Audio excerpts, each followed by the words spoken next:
on today's StoryBeat. Yeah, I think stick to your true voice, right? I see a lot of people trying to be, I mean, I love George R. Martin as a writer, but even it's a little bit too much on the nose to be, J.R.R. Tolkien. There's a lot of writers who want to be Stephen King that lack the authenticity. To me, is just maintain your authentic voice. People don't need near similars. People need original today. I've heard this kind of before, but give me something new. Give me something interesting. This is StoryBeat with Steve Cuden, a podcast for the creative mind. StoryBeat explores how masters of creativity develop and produce brilliant works that people everywhere love and admire. So join us as we discover how talented creators find success in the worlds of imagination and entertainment. Here now is your host, Steve Cuden. Thanks for joining us on StoryBeat. We're coming to you from the Steel City, Pittsburgh, Pennsylvania.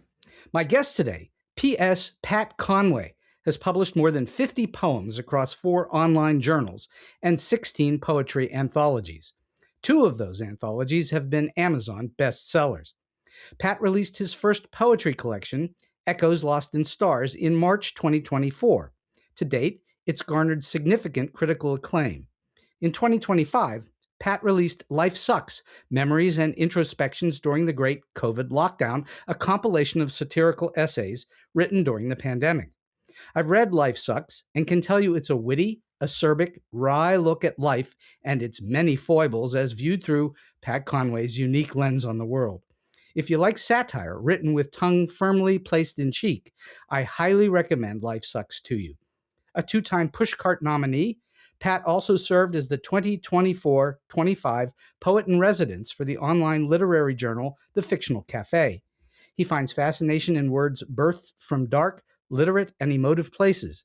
You can find more about Pat online at psconway.com and poetrybyps.com. So for all those reasons and many more, I'm deeply honored to have the poet and author P.S. Pat Conway join me today. Pat, welcome to StoryBeat. Thanks, Steve, for having me. I appreciate it. It's my great pleasure. Trust that. So let's go back in time a little bit. How old were you when you realized that you liked words and poetry and writing? I mean, we can go back to 7 or 8 years old. I co-authored a book with my aunt called Og, Son of Fire. And it was about a little flame who grew up trying to be a fire, and he couldn't get there fast enough. And we sent it into Macmillan Publishing and got a rejection letter really quick. It was really, really a good opportunity to learn something at 7. But this was your 7 or 8? Yep. Wow. Was this your idea? It was. Yeah. My aunt was a bit of a closet artist. So she designed some sketches. So we made a kind of a picture book out of it. And I wrote the words from, 7 years old. You've been creating stories and using words and language your whole life then. I mean, it's been something that you've done. Oh, for sure. And were you a big reader as a kid? I was. My first book I remember vividly was The Hobbit in 4th grade. It was a reading assignment at the time, but I got into fantasy and sci-fi really young. So was a avid reader of literate sci-fi. And I really got into Asimov and the big names in the space.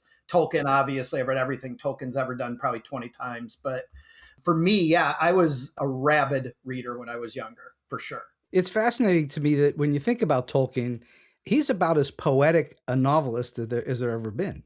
He's a lyricist. I mean, what he writes is absolutely beautiful. I think of his connection to nature particularly, which feeds, I think, probably some of my poetry to some degree.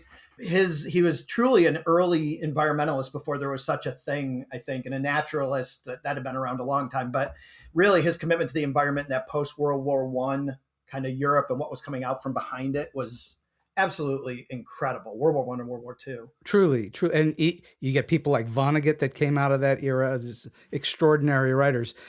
Did you study writing in school? Yeah, there's always a story, right? So I was a pre-med when I started college. Naturally, a pre-med becomes a poet, of course. I had a full academic scholarship to University of Rochester, decided I liked rugby and joining a fraternity and a lot of fun things along the way that disappeared the scholarship.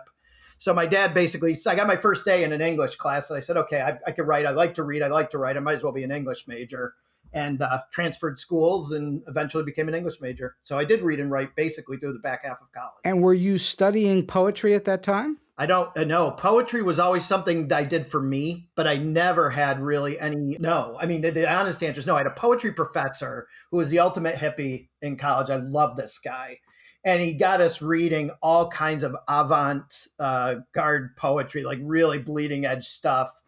And I really was fascinated by it. So, but for me, it was always private. Poetry was never to share. Poetry was my uber nerd coming out in every possible way for myself. And who did you study in the poets? How did you even get into it in the first place? And then who did you admire? Yeah, I mean, at the time we started this class, now this is not avant-garde, but W.B. Yeats for me was a huge influence on my writing. And my family's of Irish descent. I mean, so we've grown up fascinated and kind of addicted to Irish heritage, Irish culture, Irish everything. And so Yeats for me was fundamental in that. We did, I mean, really pushed to the bleeding edge of Ginsberg at the end of this course and some of Allen Ginsberg's more kind of homoerotic poetry. And it was, I mean, it blew my mind. I'd never read anything like that before, shockingly. And it opened my eyes, opened my mind, I think, in ways that probably couldn't have without being exposed to it.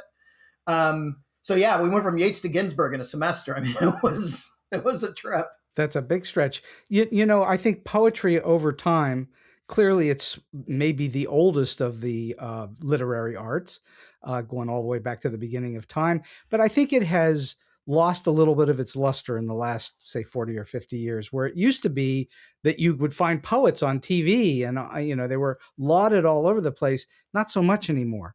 What do you think has happened there? I think, I blame the internet for everything. So I think at the end of the day, I think social media has really taken over our world. And I'm guilty as charged for it too. Every morning I get up and there's a word prompt and I'll write a poem on my Twitter feed or X feed, whatever it's called now, and share it around all my social medias. So, I mean, I do that on a daily basis just to I don't know, it's like 5:30 you're up and what else will you do besides write? But I really do think the intelligent poetry that like took a T.S. Eliot type poetry, right? You get your modernists and your postmodernists that came in and their work was so deep and hard that I actually believe we've kind of dumbed ourselves down as a culture a little bit. And now we want to read like sound bites as though they have depth to them. And I feel something's lost in that. Of all the literary arts, it's the one that challenges people the most. Maybe Shakespeare is also extremely challenging, also poetry.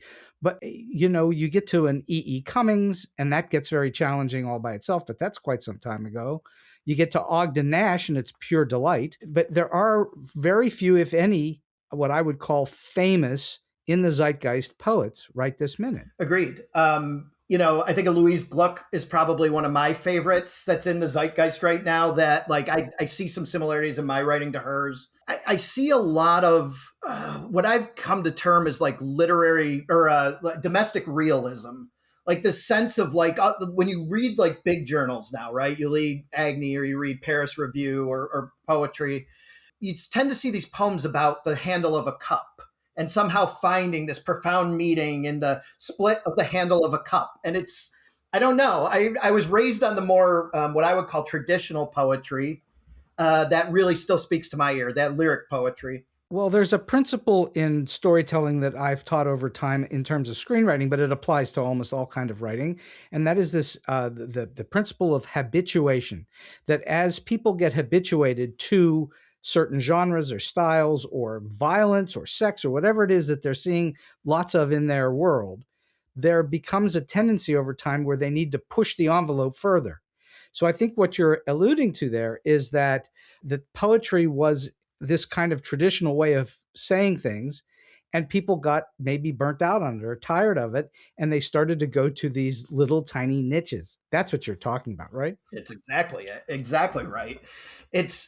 People, we all have our tribes. I find that now that tribalism is a really big thing online too, where people love to go where they're heard or seen. And I think that, I don't value that personally that much, but I guess from an ego standpoint, it's always nice when you get a community of people reacting to what you've written too. So obviously you've written and published both poetry and prose. Do you have a preference? And you say you write poetry every day. Do you think of yourself more as a poet than a prose writer, or are you everything? It's a great question. I probably identify poet first. Mm-hmm. It's what I did. I mean, it is. I've got 3 works in progress right now, that are getting shopped for a publisher, and All poetry. all poetry. Yeah, one's poetic prose. I mean, one's kind of a story. I lost a friend in high school, and it's kind of the story that builds up to that. So it's poetry and prose together. And talk about a niche audience. Who's the audience buying that book? Well, the question is, who's buying anything anymore? I mean, there are, 50, 60, 70,000 books a year published, and, very few authors are actually selling enough books to sustain themselves. It's very, very difficult right now, and especially with all these many distractions like the internet and other things. Have you been a journaler? Do you keep a journal? Is that how you remember all these things? Yes, now, historically, no. I mean, I had a stint from college until I was 50 almost, where I barely wrote a thing. I didn't journal. I was very career focused. I kind of almost gave up art to a degree. Well, what brought you back to it? COVID lockdown brought me back. The COVID lockdown brought you back. Isn't that crazy? Yeah, no, it was something to occupy the time that was no longer occupied by your occupation. Yeah, I went to work for a startup company that we were not ready for COVID lockdown. And so we were probably working 10, 12, 15 hours a week on an average week. And so the mind wanders, the mind has time. And all of a sudden, and I was angry at the world at that point in time, too. I was angry at politics. I was angry. You could see it in the book, right? I mean, it's... Oh, yes. There's plenty of anger in the book. We'll talk about that in a moment. Yeah, it's acerbic, I think, is how you opened it. And I think that's probably a really good word for it. So it was done as a lark. I had, I don't know, by the end of it, probably about 5,000 people following this weekly blog that were friends and family, and then extensions of friends and family that were all middle-aged kind of people that got the referential humor, the Dennis Miller type humor, where you're making a lot of pop references in between. And it was a lot of fun because I've got a lot of positive feedback, at least in the beginning. Towards the end, as it got more political, it definitely turned some people off. Well, that's the state of our state at the moment, that's for sure. So how does writing fulfill you? Well, since 2020, for sure. What I always had this kind of, I always called it my skeleton closet. And there was just, I kept it locked for all those years because there were all those crazy ideas about to get, you always felt it as there's always there, that undercurrent. A couple beers would loosen that up once in a while. And so I always knew it was there, but when I opened it, I didn't realize how big the closet had gotten. It's kind of like a Narnia closet almost to a degree, where it just is endless and endless heading back. And it fulfills me now because the urgency of it, I have to write. I wake up at 3 a.m. and I have to write. I am in the middle of a meeting at work and I cancel my next meeting so I can write. I mean, hopefully my boss isn't watching this, but I mean, there's some realities of that the moment strikes and it's fresh still 5 years later, 6 years later, it's still very fresh and eager. I don't know how else to describe it. There's an eagerness that needs to be expressed. And I think it's all that pent up years I didn't write. Your yearning has turned into burning. Oh, I like that. Yeah. That's how that works. I mean, that does happen. And there's no rhyme or reason as to when that will happen in a person's life. It could happen to you at 6 years old. It could happen to you at 70 years old. There's no rhyme or reason to it. And if you're able to answer that call, it's usually a pretty good thing, because even if it goes nowhere, it fulfills you. Oh yeah, I have a 1-word document that's everything I've written since 2020, and it's like 1,700 pages long now of poetry. It's still every morning fresh. It's still, knock on wood, I know writer's block's coming at some point, but I've been fortunate enough to not experience. Don't jinx yourself. I know, I feel like kiboshed it on that one. All right, so let's talk for a little bit about Life Sucks. Which is the title itself tells you many things, just those 2 words. What inspired you? Was it just the COVID lockdown that inspired that title and why you wanted to write it? Yeah, the idea came to me about literary comedic nihilism. It was this kind of phrase I came up with in my head. LCN was, and it was like a tagline. I used to market it all the time on Twitter and build a pretty good following at one point on that. But the idea was that I did have a well-read background. I love literature. I mean, my library at home is just full of great books that most people would call like classic literature.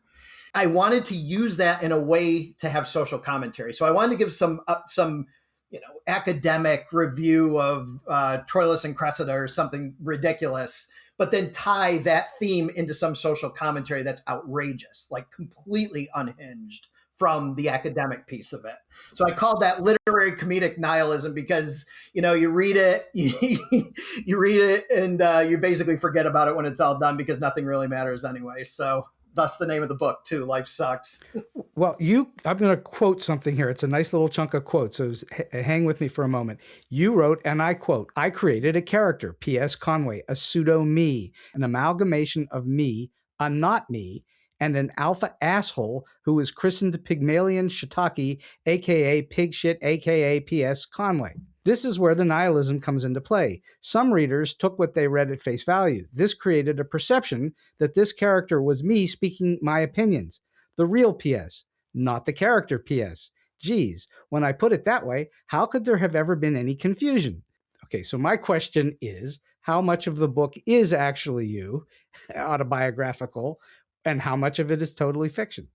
So, what's interesting is I think the part of the book where I've gotten the comments from readers that I love is the self-deprecation. Some of the things where I'm actually being pretty personal in the book and sharing parts of my life about ulcerative colitis would be a great example. I love to joke about colonoscopies, and there's a whole couple sections of the book on just, poop humor through those. It was a juvenile way of getting poop jokes out there into the world. Indeed. It worked.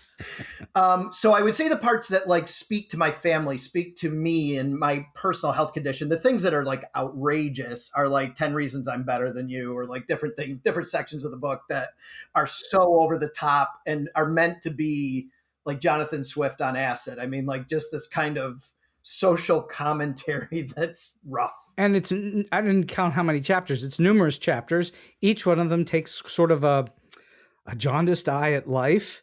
And sometimes there's a nice outcome to it, but often there isn't. There are a few chapters in there that don't really have an ending. They're just little brief takes. And so the book is also clearly, as you point out, satirical.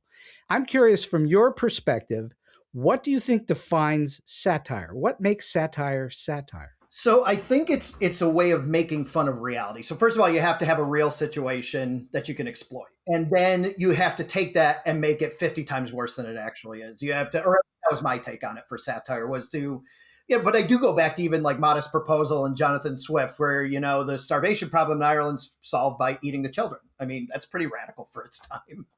So trying in a way, not to mirror that, I really did try to keep my own unique voice to it, but it was meant to be a Dennis Miller on steroids kind of approach to humor, and to throw things in people's face that hopefully they think about it a little bit afterwards too. Because I think what good satire does is makes you think. So it's coming from you and your life, but you're expanding it or making it larger than it really is. You're making it in a way palatable because it's not just mundane life. Right. Exactly. Because think about what lockdown was. All of us sitting around, and my wife and I just felt like, we need to go to AA when we were done with it, because it was like a case of wine a week coming through the house. And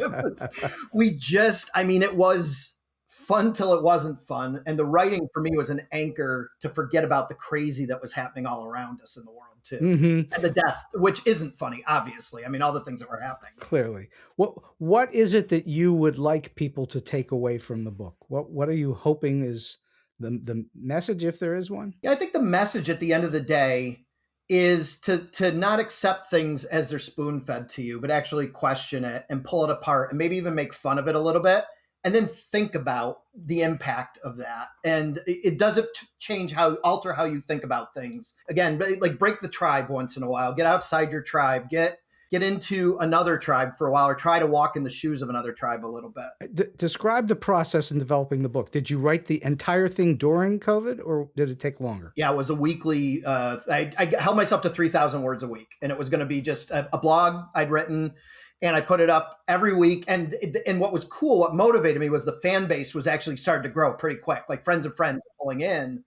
And people really reacted to it. And that's the fuel for me, is if, people pay attention to you, all of a sudden you want to be the jokester and the funster and the push it even further a little bit. Of course. So that was the motivation at the time. It started as the blog, and the book came 5 years later. Actually through Fictional Café. The gentleman who owned the Fictional Café had been a publisher all his life. And he started reading, and I sent him the transcripts from the blog, and he's like, "Oh my God." He's like, "We have a book here. Would you want me to do a book for you on this?" I'm like, do you think it's relevant still? He goes, yeah, it's relevant.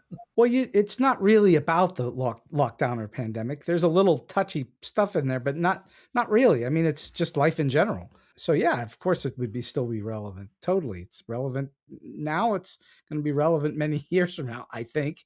All right. So I'm going to ask you questions about things that I read in the book that I found fascinating and interesting. Do you think there has been an actual diminishment of critical thinking in society? Oh my God, yes. I mean, I profoundly believe that. I agree with you, by the way. What do you think has happened? Do you think once again, going back to, you think it is the internet that has caused that? I think in part, I think there's some generational differences, right? Like you and I were not raised on social media. We were out, shooting BBs at each other. Like some of the stories in my book, like the Games Without Frontiers section of the book is real. I mean, that was stuff we did as kids. We used to hunt each other on snowmobiles with BB guns. I mean, I can't picture my girls doing that today. So yeah, I think social media has made us more self-aware than we've ever been, and maybe even a little more insecure than we've ever been too. Mm-hmm. I come from that generation, as perhaps you do too, where Saturday morning came, my brother and I and friends would just run around the whole day. Our parents had no idea where we were or what we were doing or whether we were being safe or not. And we'd show up for dinner later that night, and that was all that mattered. It's all that ever was. But there were two rules in our house. You never missed a dinner, no matter what, and you never missed church on Sunday. Those were the two rules growing up Irish Catholic that we never could deviate from, no matter how hungover, didn't matter. So you write, quote, "Even the sweetest looking clowns seem to be hiding something under their painted faces. It's in the eyes," close quote. Expand on that. What is it about the eyes that makes them so significant? Yeah, I think I see it in this generation all the time. My daughters and I have this running joke for certain actresses of this generation that have dead eyes, shark eyes. They look like that life is just like, where is their, it's not even vapid. They're dead in their eyes. And the emotion on the face isn't real. It's here. Eyes have become more prevalent to me because of social media. You see people's eyes, you hold eye contact longer, maybe naturally than you would have. And so for me, like, I don't want to be cheesy, eyes are the windows to the soul or something like that. But I think people's eyes tell you everything you need to know about them when you're speaking with them. Well, I also agree with the notion, and this has been a notion for a long time, that clowns or comedians tend not to be happy people. They tend to be kind of sad people. And that the clowning in them, the comedy in them, is a cover for the sadness. 100%. I totally agree. And so what you're saying you're seeing the sadness in their soul, in their eyes, is what you're saying. Edge of a tear, right? Like just on the edge of a tear. You'd see it with people. Exactly. And you write about having a morbid fear of clowns. Do you actually have that morbid fear? I hate clowns. You hate clowns. I that first, like, it was probably the shortest section in the whole book, but like that section for me is so real. Like ever since I was a little kid, clowns terrify me. What happened to you? Did you go to a circus and get scared? I would love to know the answer to that question. It's in the closet somewhere. I just got to pull that closet open a little bit wider and see what's lurking back in there. So then you also confess to being afraid of monsters. Oh, for sure. Are clowns and monsters in the same category? The right clown, like you think of Pennywise, right? I mean, well, yeah, that's a pretty good example of it. And yet I'm morbidly fascinated watching it or reading. It's one of my favorite books of all time, too. I mean, it just... Stephen King has a way of getting under one's skin. But all the fears that are natural fears, he exploits them. He's really good at it. That's correct. The interesting part for me about King is the joy that you can feel reading his work. You can feel how happy he is writing it. Oh, and he's loving that he's screwing with your brain so hard. He is in there like a little weevil, mentioning around. Like Pet Sematary still is one of the scariest books I've ever read. The whole notion of reincarnating your dead kid and they come back something awful. Oh, horrible. How do you think these fears that you've had your whole life have affected your work? Well, I think in my poetry, it comes through. I think I always feel like I'm in some sort of existential crisis, right? If you read my poetry, it's very questioning of God, questioning of faith, questioning of humanity. There's unanswered questions throughout it. And I think that's kind of how hardwired my DNA is there. So I think, to your point, my cover is humor at times, too, to mask over getting into something a little bit deeper, that then the tears do come to the eyes and get a little bit more challenging to deal with. Well, there's no question that, if you are using something as a mask, that mask is not going to usually last forever. Right, exactly.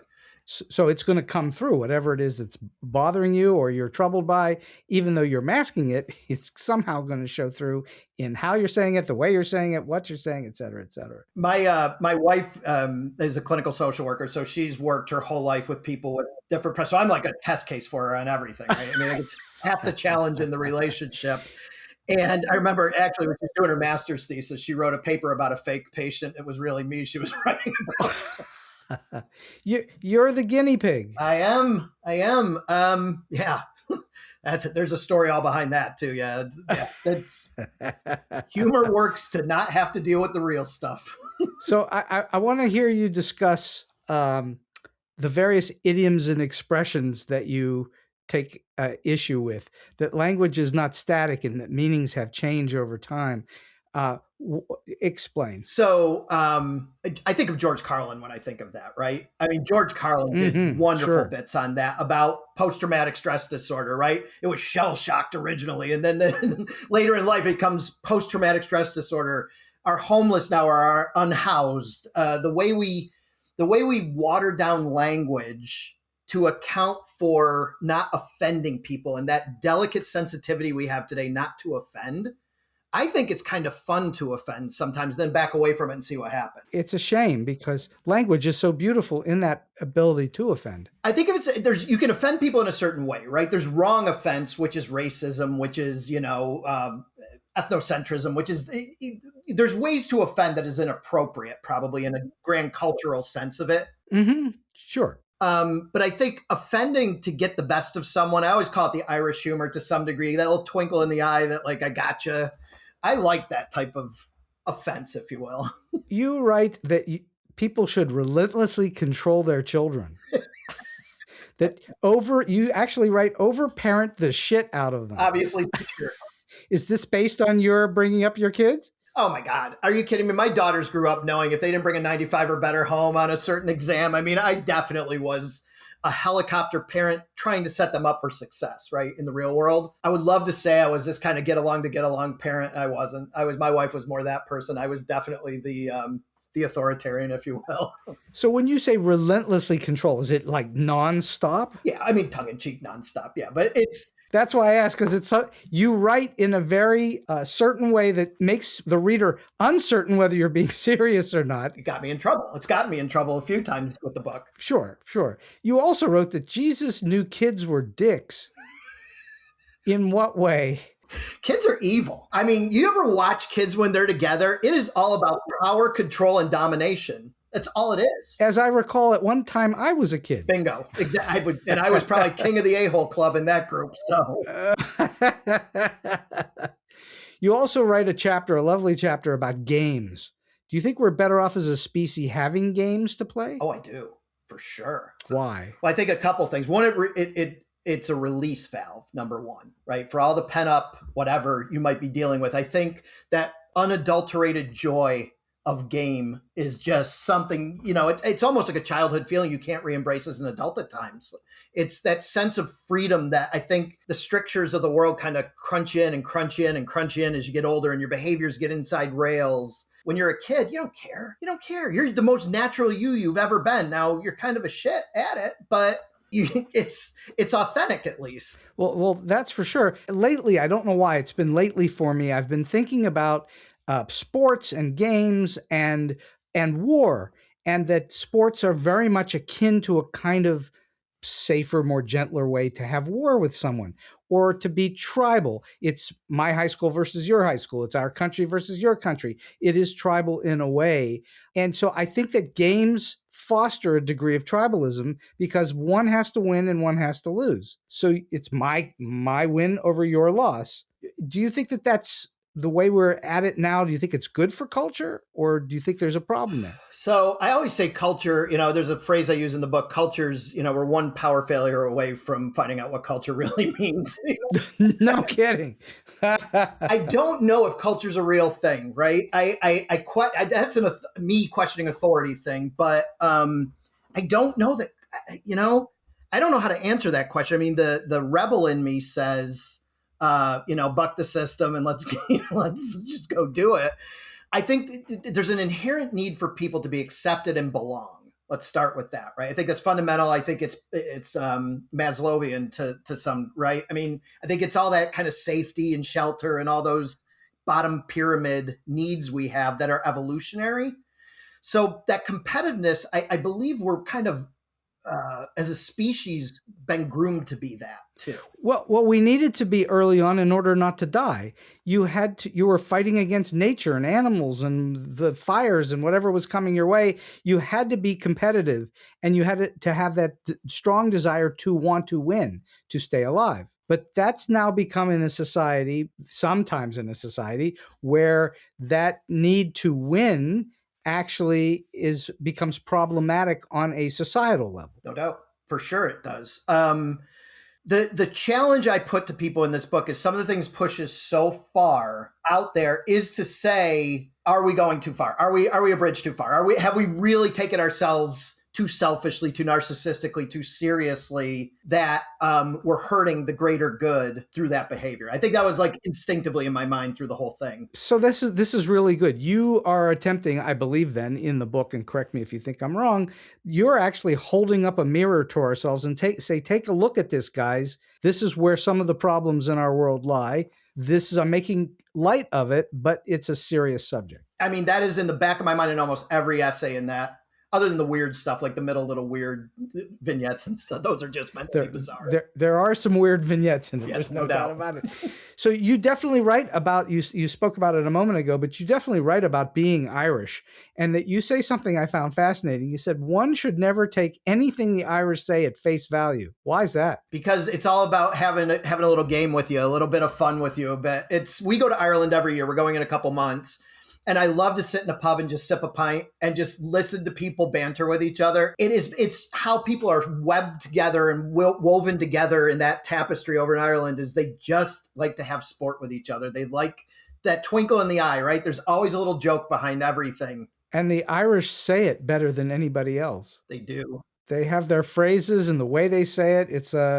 It is its own little bubble. It is. And it's culturally a little bubble too, right? You know, I mean, if Ireland could annex itself from the world and be its own little 4,000-year-old culture, an Irish culture, they would do it in a heartbeat, no doubt. Oh, no doubt, no doubt. Now, we talked about this a little bit earlier. You do deal with a lot of anger in the book. A lot of the pieces are that feel angry, like you're angry about it. Would you say as a person, as the normal Pat Conway, are you easily set off? I am.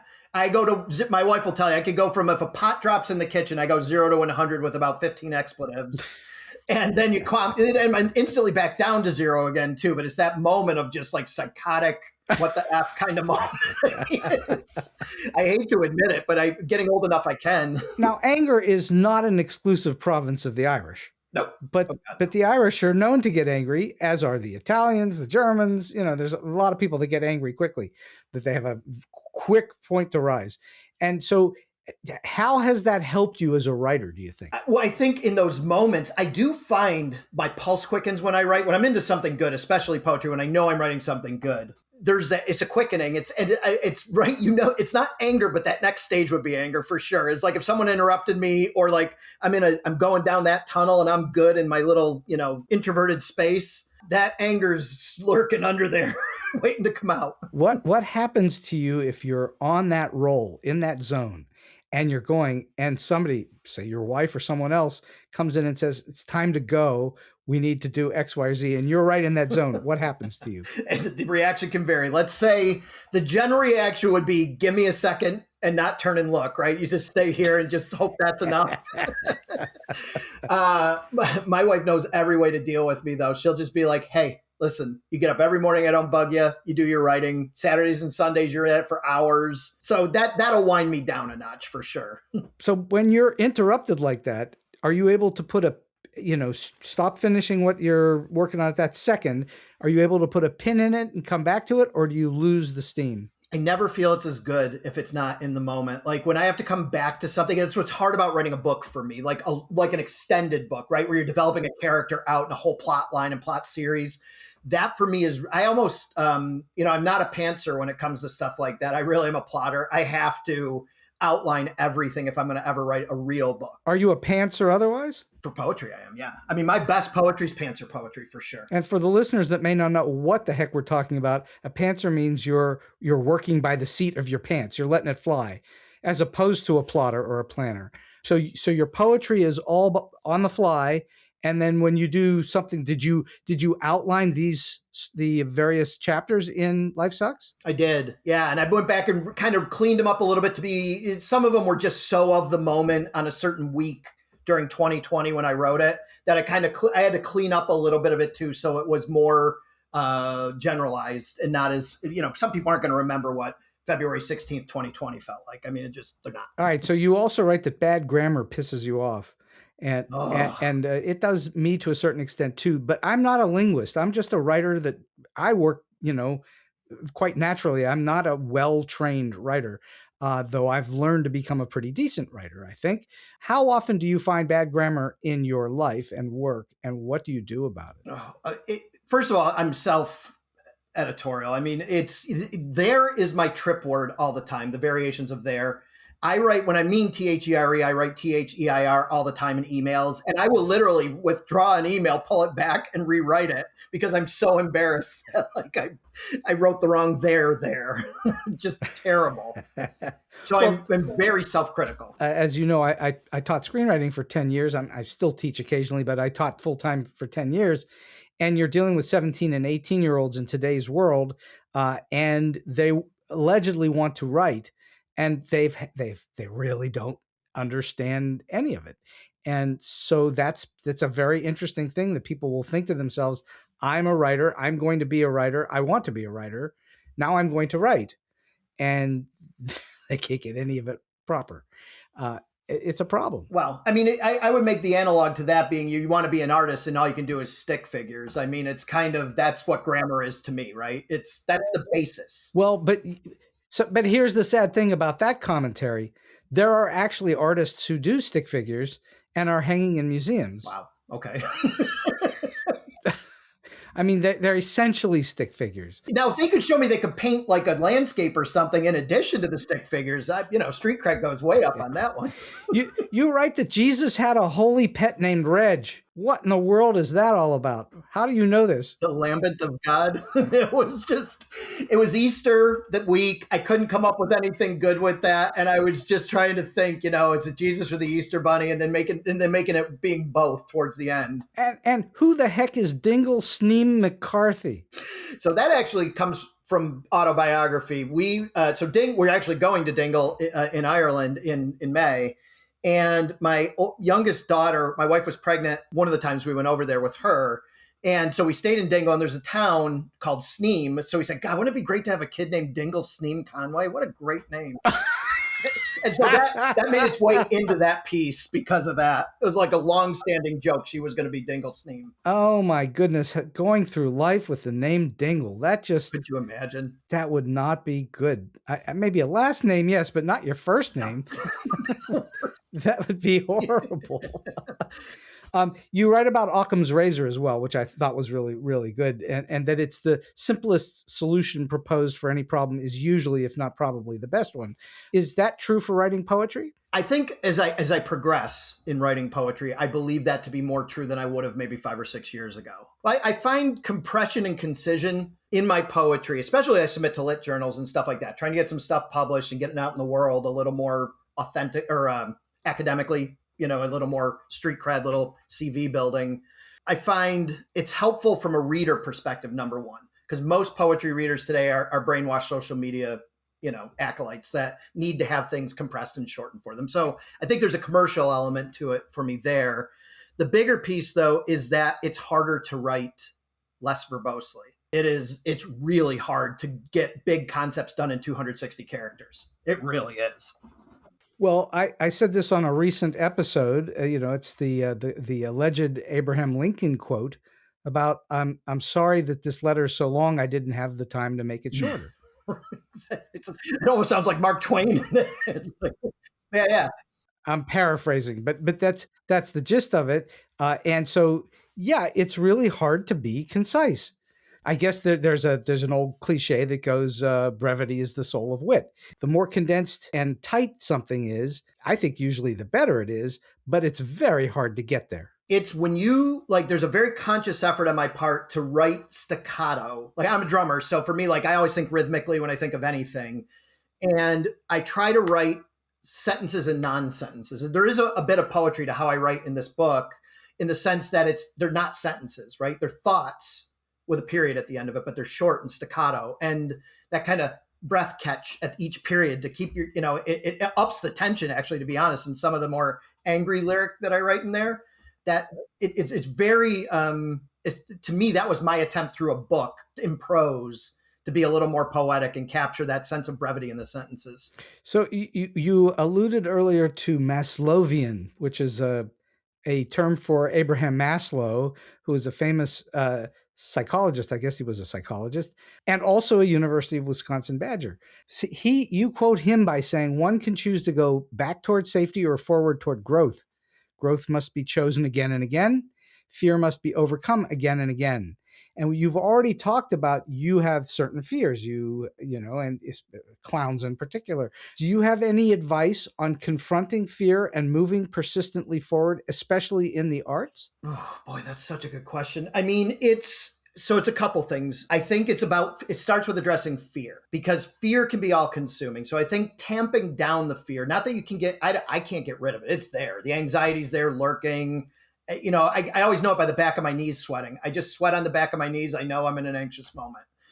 And so it is kind of pushing, forcing your way through it a little bit, right? Smile until it means something. Kind of my mother-in-law used to, say things like that, is that it's amazing if you just make yourself try and be happy for a minute. You can at least extend the exterior of being happy. Whether or not you're naturally happy, who cares? I mean, that's on you. Well, I think a lot of life is faking it. Fake it till you make it, right? I mean, some of these idioms come around for a reason. There's some truth in them that I find as I get to know, especially as I become more of an executive in business over the years. Most of the people feel like they're waiting for the rug to be pulled out from under them. That the success they've achieved, they really don't believe they're worthy of that success, and they got lucky. And it's not being self-deprecating. They genuinely believe it. Well, that's fear of success. Yeah. It's a very common problem, especially in the arts. People don't believe that they're as good as they are, and they think that they've got everybody fooled. Yeah, it's a form of imposter syndrome, right? I mean, it's basically imposter syndrome. I feel that every time I put a poem out in the world, I feel like it's like these people like it. It's amazing. Well, has anybody ever come to you and said, you stink? Oh, yeah. Oh, yeah. They have? It's a funny thing, though, if it's somebody like I know who has a background in writing or criticism, or like has a literary background, that means a lot to me. If someone said that, never had that person say it to me. I think about, I did a Goodreads giveaway for my poetry book. And I was so psyched, like 5,000 people for 10 books signed up for it. And one of the people left a comment that said, "Your words are too big. No one talks like this. 2 stars. I'm like, come on, you're killing me. Why would you put in for a poetry book? Well, that's like the king in Amadeus saying too many notes. Yeah, bingo, right? I mean, it's, that one still sticks with me. My 1 2-star review, and I hate it. I look back at it once in a while.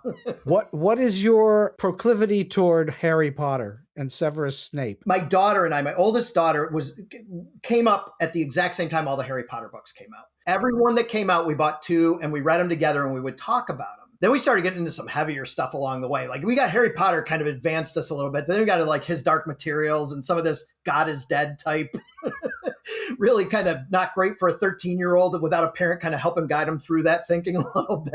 But yeah, she and I were relentless. And it was a contest who could be done first too. So we had a lot of fun with it. So you used it. It became an exercise in furthering her education. Oh, for sure. I mean, she went to Indiana for opera actually, but ended up it's so competitive. Like, I mean, these girls were my daughter's very kind, gentle person. And these girls were just cutthroat, the soprano program with her. And she just burned out of that and became an English major. And she's a very good poet in her own right. She's a big, excellent writer. Well, like I think a lot of writers, you talk about in your book that you write partly to leave something of you behind. So that's a part of, if not entirely, your legacy. Although, of course, your children are your legacy, and what you do in work can be your legacy. But your writing is leaving yourself behind. Do you think it should be that way for most writers, that they're thinking about their legacy as they write?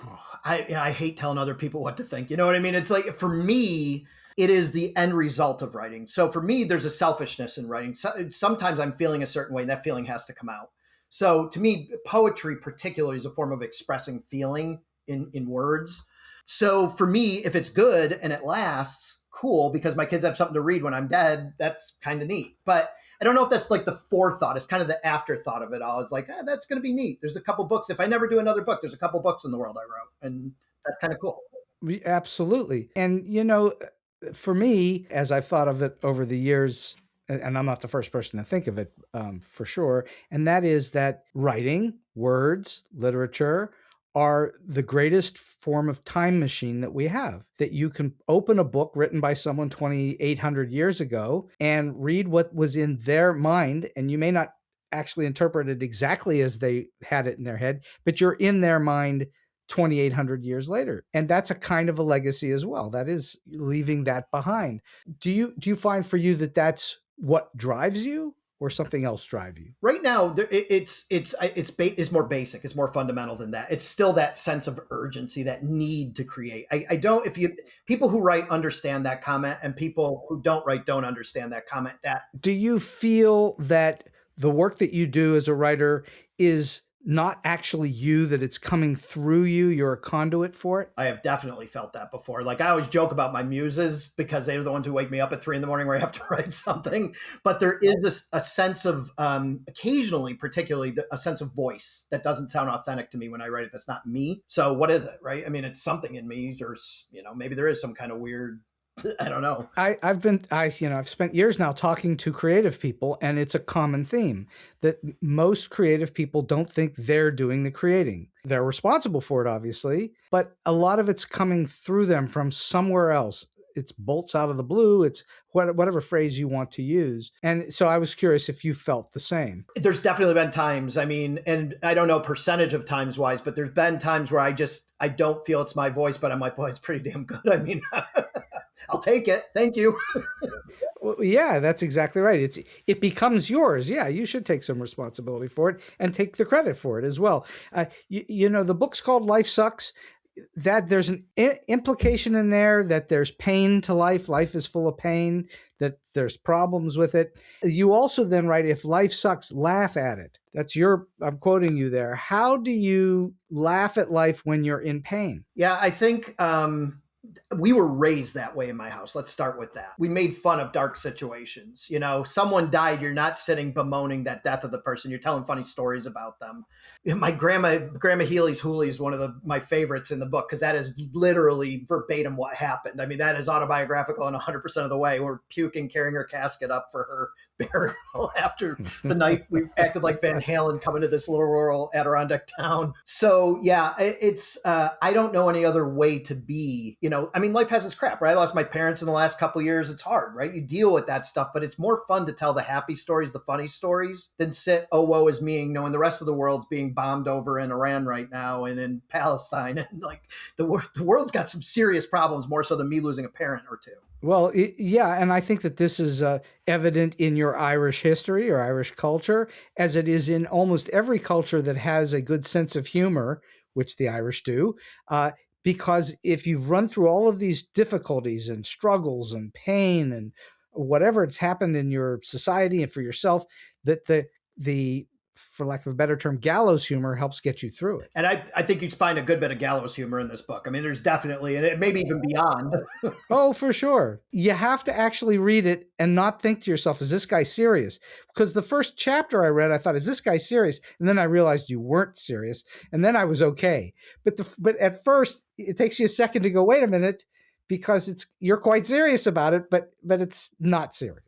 You nailed it. I mean, that's the shtick, if you will, of the book, right? Is it sounds so intensely serious, but undergirding all of it is a bunch of just gallows dark humor. Yes, you're just jerking the reader around, which is a lot of fun. I, like you, am a fan of Schadenfreude. For the audience that doesn't know what that means, what's Schadenfreude? Well, it's the joy of other people's suffering, right? Taking joy in other people's, taking pleasure in other people's suffering. Germans have great. I love that part of the book too, because I just love that Germans have these great broad words that encompass these concepts. And Schadenfreude to me, it's like I laugh every time I think of it because it is just that's one of the darker parts of the book. And like certain German words, there is no actual other word in another language to describe it. You have to describe it with multiple words. That's right. Right. It's a concept encapsulated in a word. Talk about poetry. I mean, my God, it's the essence of poetry. You put one of my favorite Shakespeare quotes in the book, actually two of them. You wrote, it's from Macbeth. It's a tale told by an idiot full of sound and fury, signifying nothing. I love that phrase. And you also have a quote from Julius Caesar. What a terrible era in which idiots govern the blind. Welcome to America 2026, huh? And I was just going to say, it seems like we're seeing more and more of these kinds of idiots. What is happening? What in your take on the world, what is happening to us? Yeah, I think the underbelly of America that we didn't pay much attention to has got the reins right now, right? This kind of racist, white, ethnocentric, just terrible underbelly that, I was a lifelong Republican, but in a very kind of liberal Republican sense of it, been moderate Republican sense all my life. Trump won, the reign of Cheeto Christ, as I call it in my book, is what did it for me. And it was really the reason I probably lost so many followers. I remember the opener, the opening section of the book, the forward, I talk about how I lost a lot of like lifelong friends over politics. And, I'm okay with it now, but it really hurt a lot at the time. Like that bothered me that like I could write something that was serious, but also a joke. And that people would take that as an indictment of themselves. And that bothered me a lot. Well, you also talk in the book in a chapter, I think the chapter is called My Favorite Positions. I think that's the title of it. Oh, yeah. And that P.S. Conway for president. What would President Conway, how would you run things differently? That's the giveaway on that section of the book. It is, that is my most tongue-in-cheek section of what we're going to take kids out of school and conscript them to build roads and bridges. Well, you're right. Legalize murder and education, confiscate wealth, white slavery, mass emigration, leave Earth, disarm the public, execute the elderly, America or else. Is that what we're living in? Does that feel like today, though? Sorta, yeah. Right? In a very dark, direct way. Exactly. And you just put it right out there. It's like there's no cover on there at all. No, and a lot of people took umbrage with that for sure. I believe it. I'm going to leave the book for a few moments because we're starting to ramp the show down a little bit. But tell me more about your poetry writing. Why do you write poetry? What is it that drives you to write poetry? Yeah, so poetry for me, I have to write poetry. It's the only way I can describe it. It's less a desire and more a compulsion. Right now, there is something in me that I will watch something on TV or see something online, or I'll hear a phrase or a word I haven't heard in a while, and all of a sudden I have to get to my laptop and I have to get something down. And I don't know how other describe it than compulsiveness. Like it's I can't stop it. Imagine having an itch and you had no way to get at that itch, and it just kept driving. It's that physical of a thing. Does writing then get rid of the itch? It does, until the next itch comes along. I hate to say it, it's like eczema you can't treat, right? You just keep digging at it. Yes, the eczema you can't treat. It's poetry. Yeah. Right. Read my book. What do you think is the future of poetry at this juncture? Is it all going to go over to AI? Will there be no more human poets? Or will there always be human poets? I hope not. I hope there will always be human poets. Let's start with that. That's, I know hope's not a strategy and whatever, but my hope is that humanity wisens up a little bit, and that I'm fine with AI. We use AI at work for all kinds of things about data mining and finding out information. I work for an AI-based company that we do content based on AI. So it has its place. My fear becomes when real and unreal blend together and they become the same thing, or they feel like they're worse. They're not the same thing. They feel like the same thing. Ask an AI, you could go out on ChatGPT right now and say, hey, write me a sonnet. Make sure it's an iambic pentameter. Make sure it fits the form. There's a volta, all the things you would have academically with a sonnet, right? And it will write a passable sonnet. What it will also do is trigger word things. There's AI trigger words out there like fracture and rupture and the debate over M dashes and all the things that AI does today that I think literary people are becoming more in tune to it. And I think we're going to develop AI that's counter AI to reject AI driven work. So I hope that the humanity stays in poetry because I don't know, a thing that's never felt something, trying to, approximate that just never's the real deal. Well, I've been watching this for quite some time, and it scares the bejesus out of me. I think what's coming is going to swamp humans badly, and part of that is in the arts and what I do, what you do. I think that the AI will eventually write high quality screenplays. They'll write high quality novels and so on, and it will be very hard for humans to tell the difference. That's what I fear. It's my greatest fear of all. I mean, I've got that little glimmer of hope in me that says we'll get smart enough to it and stop it.